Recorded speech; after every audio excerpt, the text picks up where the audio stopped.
Everyone, welcome to the channel. In this video, I'll show you how to fix this folder has an Android access restriction. So my friends, the built-in file manager in your phone usually has restrictions. It's basically made for the sake of security, I suppose, so that you're not getting into some important folder in your phone, deleted by accident, and then your phone is broken or something, or maybe you delete an app and you didn't even understand how you've done it. So it's just I suppose developers, they understand that some users might not have an idea about what they're doing, and they're just restricting certain features in the file explorer and in general in your phone so that you don't mess anything up. But if you know what you're doing, I will show you a solution.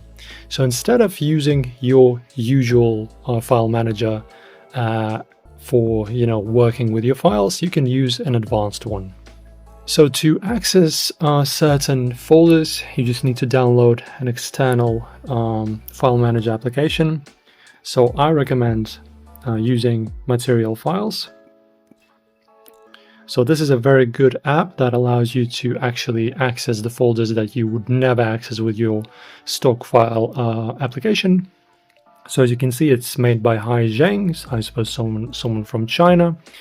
So yeah, it's a very simple app. I'm not going to open for the privacy's sake, but as you can see, this is what it looks like. So you just find the folder that you wish to browse, and just access it. This app will allow it. So this app has way less restrictions. And this is how it's done, guys. So if this video helped, guys, press like on the video, subscribe to our channel, and see you next time. Thanks for watching.